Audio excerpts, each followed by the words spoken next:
Welcome to the Division II playoff Super Region 2 week round one preview show. I'm Coach Poe. I'm joined with K Ferg. And that was a lot to get through, K Ferg. But basically what that means is we're round one of the playoffs, baby, and we're ready to get going. Oh, so exciting. It's like the best part of the year. It is. It is. I feel like the season flew by and we're finally here. So super excited about the Super Region 2 playoffs. And so we're going to kind of dive into that this week, Chris, and kind of take a look at what we have. So we'll dive right in. Before we get going, anything you want to hit on or talk about before we dive in?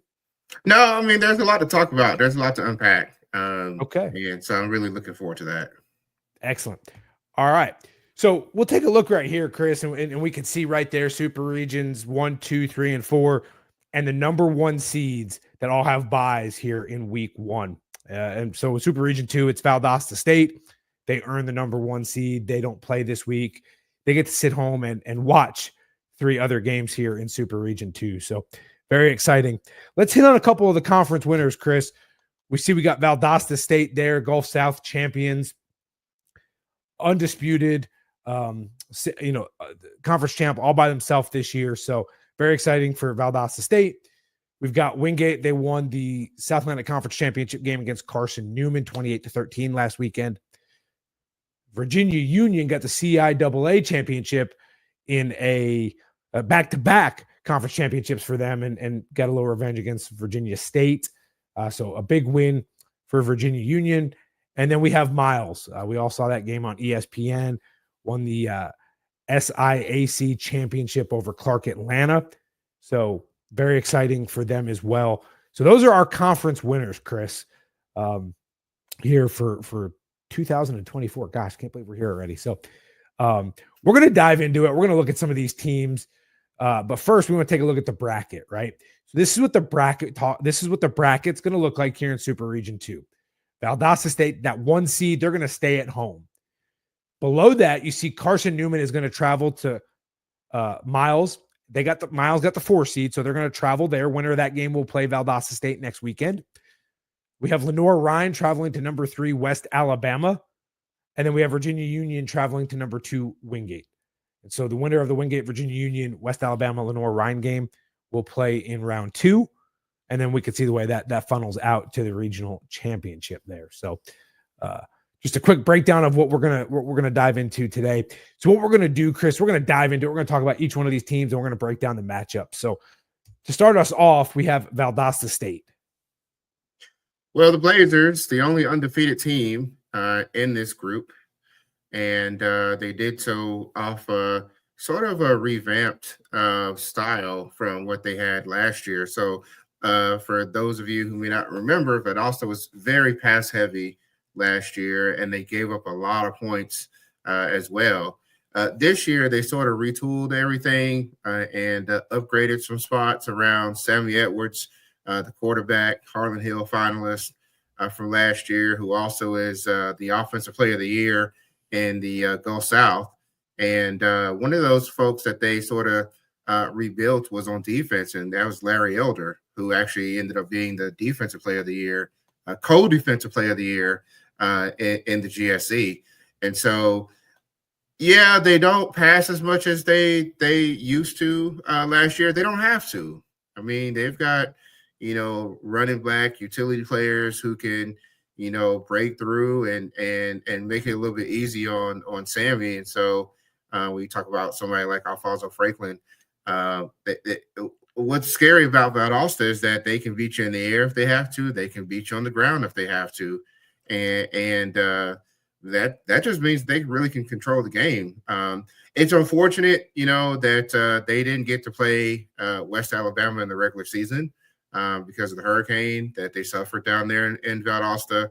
But key wins, Delta State, who played one heck of a schedule this year, and then West Florida to end the regular season. So that's Valasa State. That's your number 1 seed. Yeah, and I think I want to hit on one thing you talked about, Chris. You talk about the evolution of that program, right? Like last year where they were so pass heavy, being able to run the football when they have to this year. I watched them last weekend against West Florida.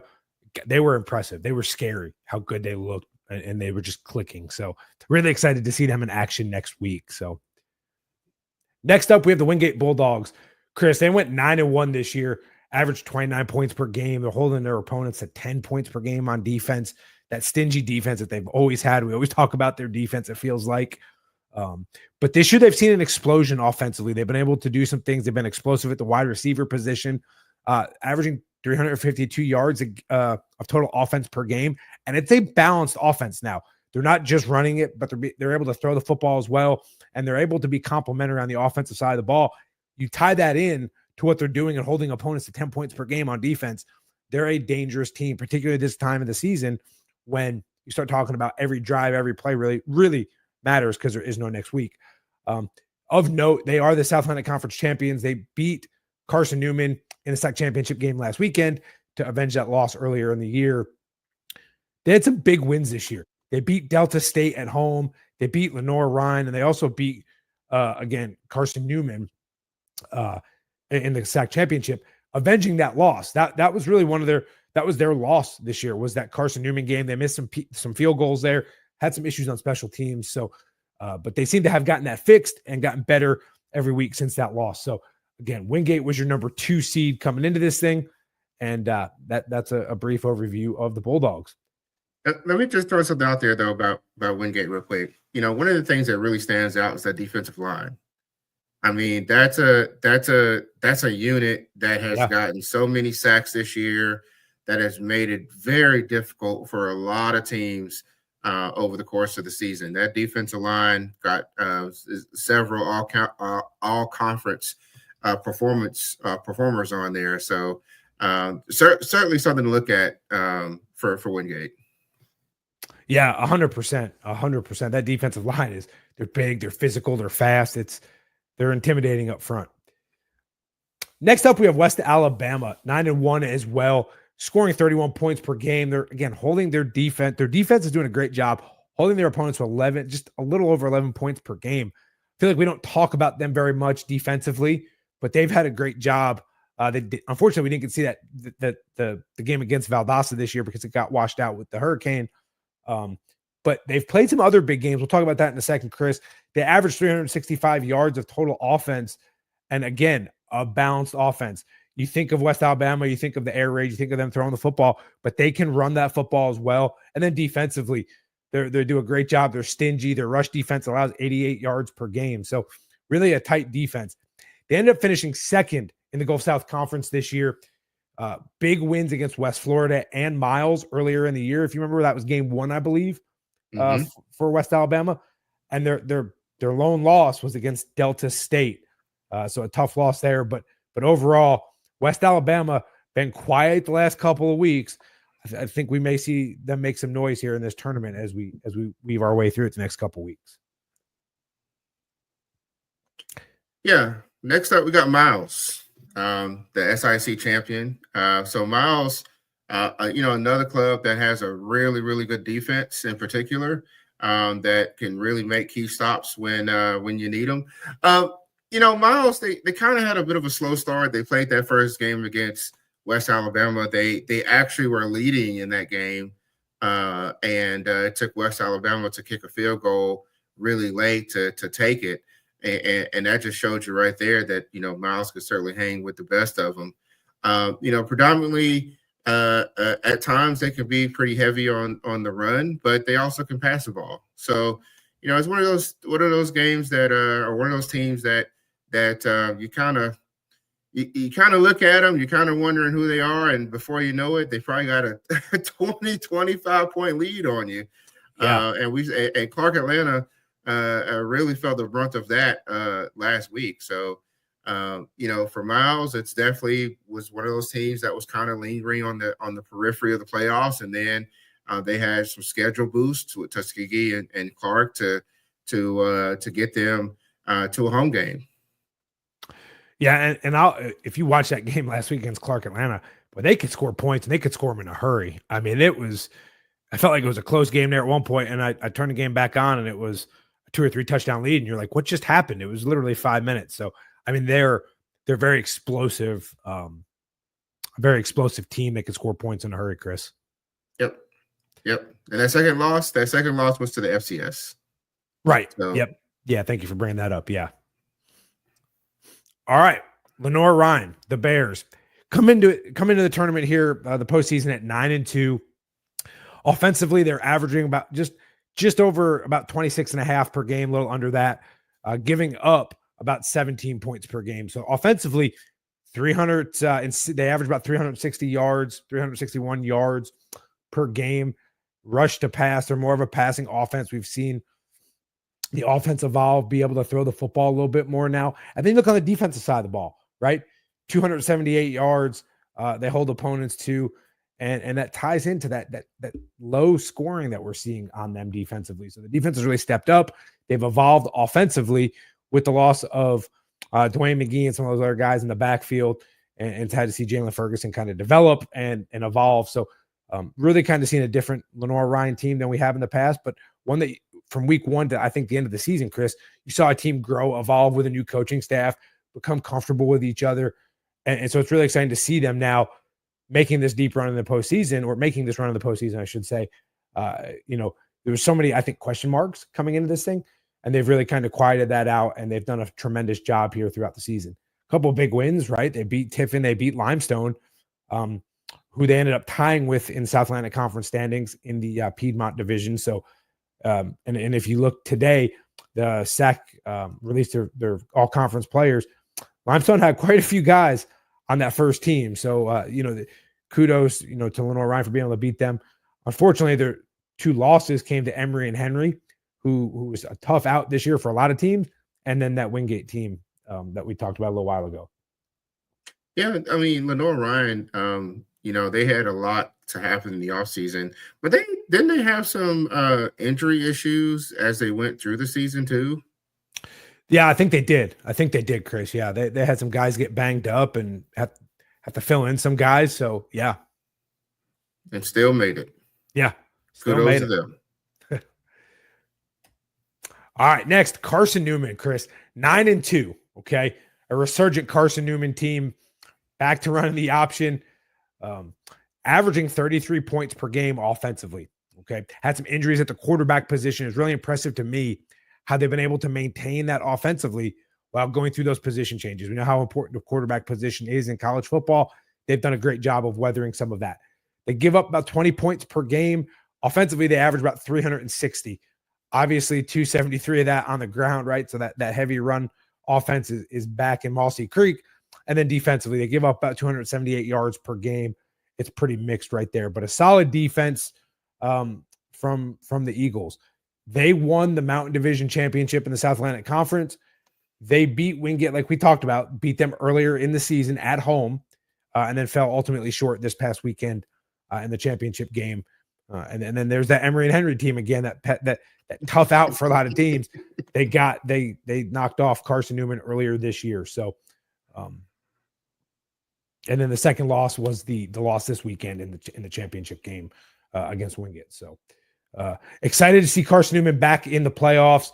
I think they've had a phenomenal year. Just kind of excited to see how they build that in here into this postseason. Yeah, I agree. And then, last but certainly not least is Virginia Union. So the Panthers kind of sort of snuck into the playoffs by virtue of the CIAA championship game, and also leapfrogging that key loss that you see down there to Johnson C. Smith, who beat them early in the year, but they didn't make it.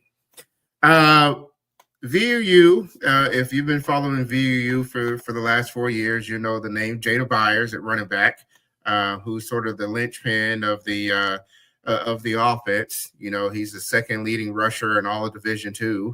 But they're a little bit more than just Jada Byers, especially with Mark Wright at quarterback, RJ Vick at wide receiver, some other key standouts on the offensive side of the ball.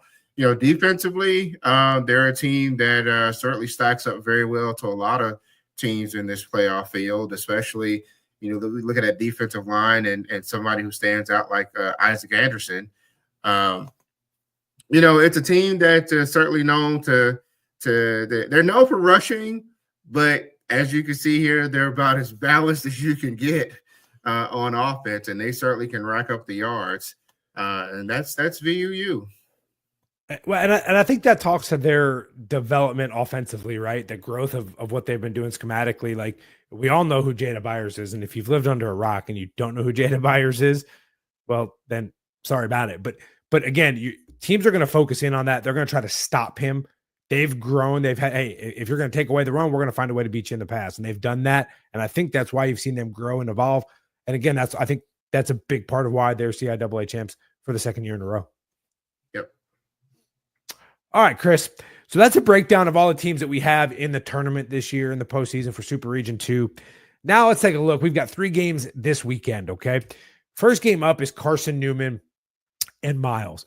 So we see here it's Carson Newman comes into this game 8-2, Miles 9-1.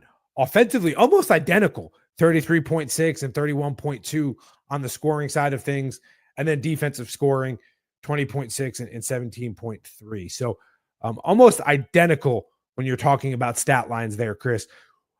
Give me the path that you see for Miles to win this football game. I know it's at home for Miles, but what's that path look like for you? Well, if you're Miles, you probably want to get on that scoreboard and get on it soon because, Carson Newman certainly is going to test your defense's depth with that option offense. And so, you definitely want to, not get too heavy on the run. Try to see if you can get some passes going in order to keep this going. I don't think that this is going to be a really high scoring game if it's close, because both teams, they like to control the clock, and what Miles could do also is try to limit Carson Newman's touches, because if you can do that and keep your defense relatively fresh, the chances go up quite a bit. We know that they can score. We know that they can get turnovers. What they did to Clark Atlanta with 6 interceptions last week.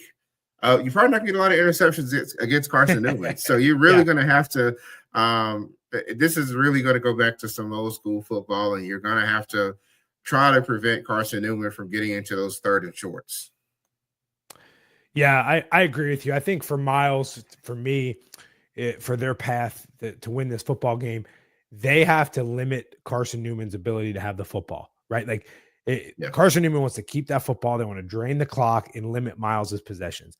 If you're Miles, you got to be able to get that. Keep the football. And I think you have to get, like you said, I think you made a really good point. You've got to score early, and you got to put almost Carson Newman in the chase early in the ball game. You have to make Carson Newman do things they don't want to do, make them uncomfortable for them to be successful. You know what I mean? And I think if you do that, they're explosive, they're athletic on defense. They have to stay, if they stay disciplined and don't fall for the option football. If they stay disciplined, they wrap up the ball carrier, and then they're smart offensively. I think they have a really, really good chance to win this football game. I think they're athletic, and I think they're going to give some matchup problems to the Carson Newman defense. What's kind of unique is that, a lot of times you worry about schools that don't see the option very often. Yeah. But in recent memory, the SIAC had to go against Savannah State, who did temporarily switch to something like the option. And so, it's not like this is all fresh and new, at least for the coaching staff.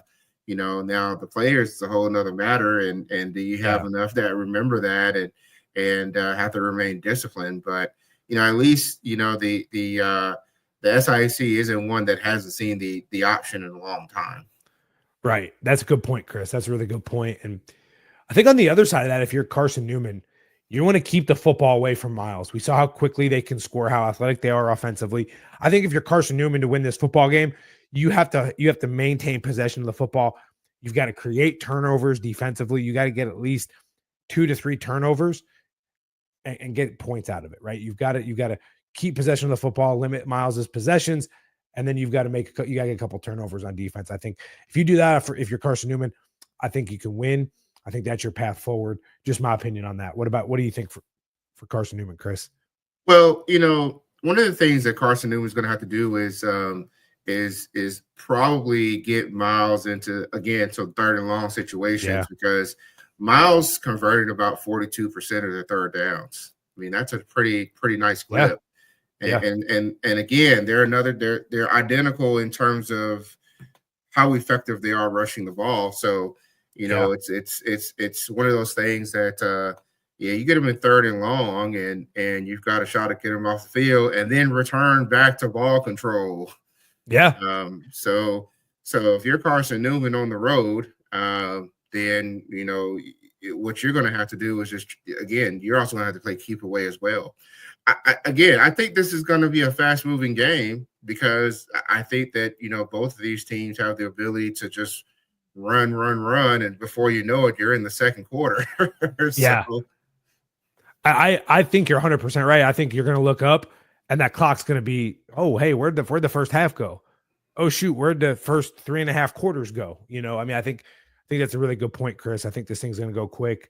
I think it's going to be a really close game. However this thing shakes out, I think it's going to be a pretty close game. So, yeah. All right, next game on the docket, Virginia Union at Winggate. So if we look here, okay, and so you look at the record, throw the record out the window, right? 8-3 Virginia Union, 9-1 Winggate. Throw it out the window at this point. It means nothing. But let's look at that offensive scoring. Virginia Union scores almost 43 points per game compared to Wingate's 29, right? So that's a big disparity right there. And then when you look at the defensive side of the ball, Virginia Union gives up about 15, 16 points a game, whereas Wingate's holding opponents to 10 points per game. So defensively, they're both stingy defenses, right?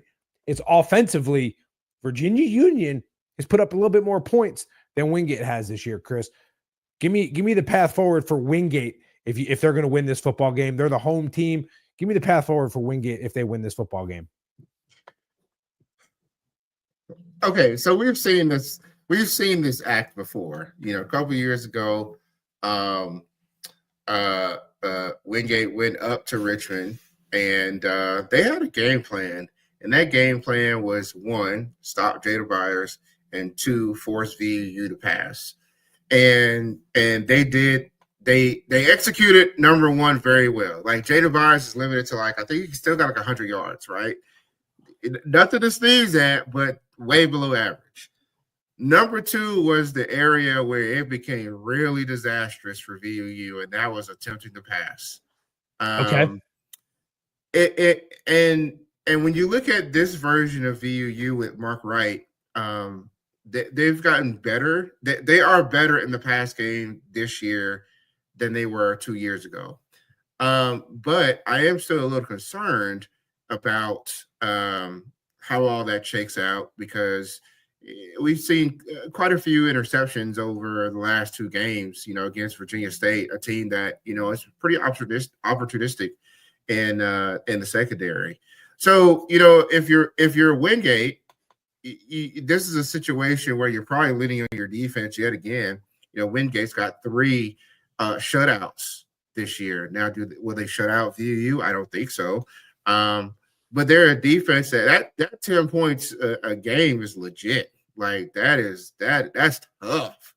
Yeah. I mean, it is. It is. So if you're able to put VUU into some third and longs and make them uncomfortable again, there's a chance that Wingate has the opportunity to get out to a decent lead.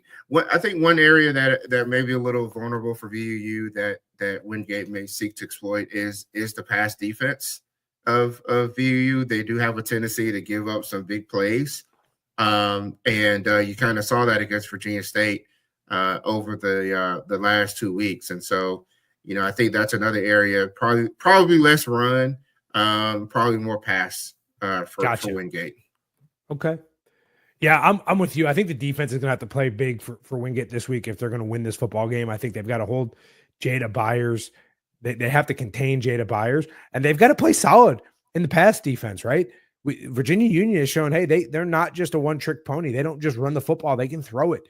It's going to be important that Winggate doesn't just focus on the run, but can play defensively. And then I think offensively for the Bulldogs, they're going to have to score some points, because I do think I don't think they're going to shut Virginia Union out. I don't see that happening. but they're going to have to score some points, and they can't put themselves in a chasing scenario. They've got to be able to kind of build that, get up and build that lead and not be having to chase. I don't, and I think defensively, if they can get them some short fields, I think that would be really advantageous for the Bulldogs. Let's flip it over Virginia Union now, Chris. For them to win, what is that going to take? Some of this I think is going to have to be on special teams. Okay. I think VUU's got to think about, how do you find ways to shorten the field against Windgate, because driving the length of the field is not going to be an easy task. The other thing that I would probably mention is find different ways to get the ball into Jada Byers' hands, for one. They got a backup option in Curtis Allen, who's also really, really good. And is a change of pace. He's a bigger back. He can, hit the hole really hard as well and lean forward. But I think it's going to be special teams for VUU. I think it's going to be a combination of, if they're going to have to do any kind of returns. And I also think you're leaning on like Marvin Holmes, the punter, who is an all CIAA selection to flip the field for VUU. I think you're going to have to play a little bit of field control game against Windgate to try to make it a little easier for your offense. And I think if you do that, I really like VUU's chances to keep this game close or even steal it. But I think they're going to have to really lean on special teams is that area for me. It's a different approach. It's a different approach than what people may want to hear. But on a team like this, you don't play those long drive the field type games. That plays right into their hands. I think you're spot on right there, Chris. I don't think you're far off at all. I don't think it's a different approach. I think that you have to win the special teams battle in a game like this, right? Like you have to win it. That's an area you have to win it. And again, it goes back to if you can flip the field and get a short field, that's what you have to do. I think for Virginia Union, they're going to have to be able to throw the football. I think the Winggate defense is going to take away the run game. I think it's going to be really, really hard for Jada Byers to get anything going in between the tackles this week. And I think they're going to have to get it out on the perimeter. They're going to have to throw the football, take a couple shots to loosen up that defense of Winggates. And even if you don't complete them, you got to keep them honest. You got to keep the safeties out of the run fits. Linebackers, they got to be thinking pass in there. I think if they could do that, it'll slow down the Wingate defense. And then I think defensively for Virginia Union, they just have to play solid, right? Create a couple of turnovers, put Wingate in third and long, third and unmanageable situations. Again, those are all the things I think if you're Virginia Union, you have to do. And I do think winning the special teams battle is going to be the necessary piece there. I think that's a great point, Chris. I can get 100% on board with that. Yeah. All right. And then our last game of the weekend in Super Region 2. Lenoir-Rhyne travels to West Alabama. Lenoir-Rhyne comes into it 9-2. West Alabama is 9-1. You see right there, offensive scoring 26.5 for Lenoir-Rhyne, 31 for West Alabama. Defensive scoring, the Bears give up about 17 points a game, whereas West Alabama is giving up about 11. So a pretty even matchup there. West Alabama, I think, is probably a team we haven't talked too much about here, particularly down the stretch because of their schedule and things in that nature. But Chris, give us your path. Give us your thoughts here on West Alabama and what you think it's going to take for them to win this football game. Yeah. Another team with an awesome defense. I mean, when you look at West Alabama and what they're able to do on defense and slow teams down, they don't mind a grinded out game. They don't mind it at all. Not at all. Not at all. Those are fist fight type of games, and that's a physical defense. So it is, yeah. Yeah, so I mean, to me, I like that they're another team that's kind of had a bit of an evolution over the course of the season on offense. That was a concern for me starting out this year, and they continue to sort of mature on that side of the ball. But forget the offense, man. Like the defense alone can carry them pretty far in a game like this. I think that was the thing for me. Like when you looked at it offensively, that I think they've been able to do things, but when you look at defense, I'm not going to say they came out of nowhere, but I don't know that we were expecting them to have as good of a year defensively as they've had. And they've stepped up. Defense travels, particularly in the postseason, right? Like we talked about that. So their defense is solid. Offensively, you talked about it. They've grown, they've evolved. I think for West Alabama to win this football game, they're going to have another big day on defense, and they're going to have to maximize opportunities on offense. You know what I mean? Like they're going to have to move the football. They're going to have to score points because Lenore Ryan is savvy on the offensive side of the football. So they've got to match that. And then the defense for West Alabama is going to have to create stops and get them in third and long situations. Yeah, one thing about West Alabama's defense, only allowing 25% for the opponent on third down. That's a pretty good clip. That is impressive. That is tough to do, and they've done that, and they've done a great job with it. Yeah. All right. I'll just mention Lenore Ryan. Yeah. Is that the most points of any team in Super Region 2 on defense that they're giving up? 17 points a game? I think so. Chris. That's not good. No, it isn't. That's a good point. That's not really good in this company. No, not when we're talking about the other way for West Alabama. Real quick, Chris, for Lenore Ryan, what is their path forward? What are they going to have to do here to win this football game? Well, if I remember correctly, earlier in the season, they had Xavier Turner Knox go down with the season ending. I think it was a season-ending injury, if I remember correctly. Yeah, I don't remember, Chris. I know he went down. I don't remember what the length was.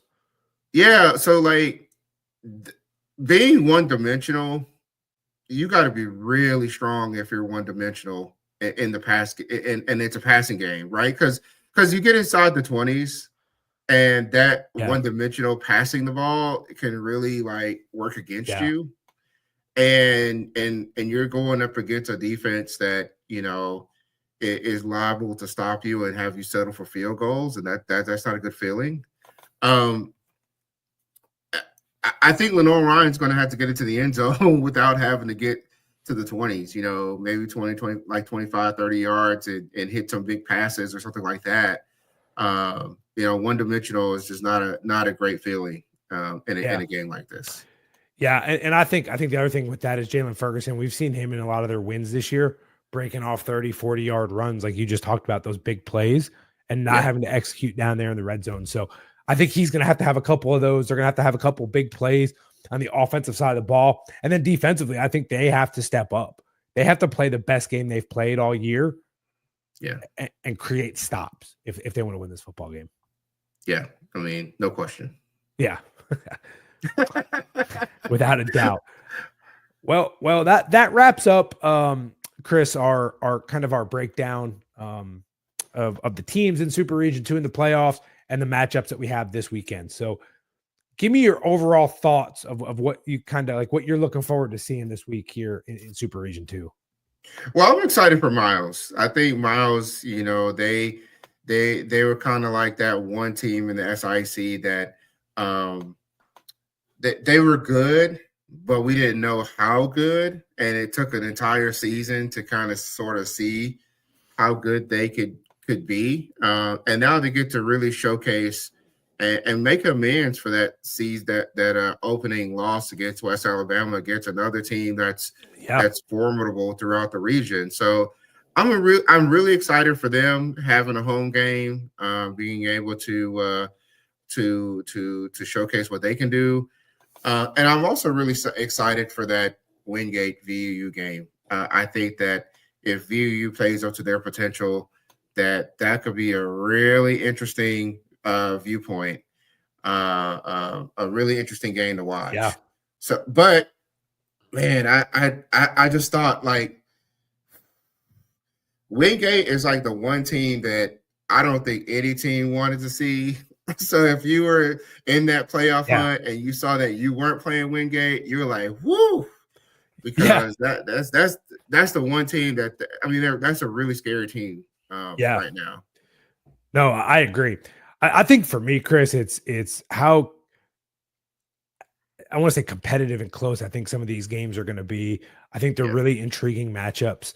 So I'm excited to see it. I think I think we just talked here, and I think we could see a path forward for every one of those teams. We could, every one of those teams can win. And, it's not every year and every game that you're sitting there saying, man, I think this team has a chance, but I genuinely do. I think we both do. I think we see a path forward for every one of those teams. And we're going to be sitting there on Saturday watching these games saying, hey, what's this look like? Like, what is this? What does this look like? And what I'm excited to see, Chris, is West Alabama, because I think their defense is stingy. They handle the football well on offense. They've battled some tough games. They've sometimes a loss isn't always a bad thing. So I think it's exciting. I think I could see them making a run in this tournament. I think they're kind of set up to do it. They've been quietly just handling their business, doing what they needed to do. I could see them making a run here. I'll leave it at that for right now. But I think disappointed we didn't get to see the Valasa State match up with them, but that's not out of the question yet. But I think we could see a run there. I think, like you said, that Winggate defense is stingy. That's the one team probably teams didn't want to see. And then I'm super excited. I think Miles has a tremendous opportunity at home. I'm excited to see them. I think they can do some really, really good things. And I think they're going to give Carson Newman some fits and vice versa. So some really exciting games this week. I'm just excited to sit down on the couch on Saturday and watch some really, really good playoff football. Yes. It's going to be really exciting. So, Chris, anything else that you want to hit on here before we take off for week one of the playoffs? I just want to do a little shout out to the teams that didn't make it, mainly because there were some really great teams that barely missed the playoff field. If you're Emory Henry, Winston State, John C. Smith, those are teams that the teams in the field played. Those teams ended with 2 losses. Limestone ended with 3. Also a really good team in Virginia State as well. Delta, West Florida. Those are all great teams in Super Region 2 this year in various capacities that the field that's in now had to beat. And that tells you that Super Region 2 is more than just 7 teams and how they competed. Oh, and Clark Atlanta as well. Can't forget the magical season they had. So I just want to give a shout out to those teams because these teams in the playoff field had to beat those teams, and those are some really tough matchups in what has been a very exciting year at Super Region 2. Couldn't have said it better. Couldn't have said it any better, Chris. That's so true. So true. So, well, and I echo that sentiment. I echo everything you just said. So absolutely. So, well, that'll wrap it up for the Super Region 2 playoff preview pod here for round 1 of the playoffs here in 2024. We look forward to each week here throughout the playoffs, sitting down, breaking down Super Region 2 action, looking at the results and the upcoming matchups that we have. So I'll be joined each week by K Ferg as we navigate these playoffs up to the national championship game. Hopefully we have a Super Region 2 team playing in that, and we're doing it then. So, but anyway, for K Ferg, I am Coach Poe. We look forward to seeing you next week here on the Super Region 2 playoff preview pod.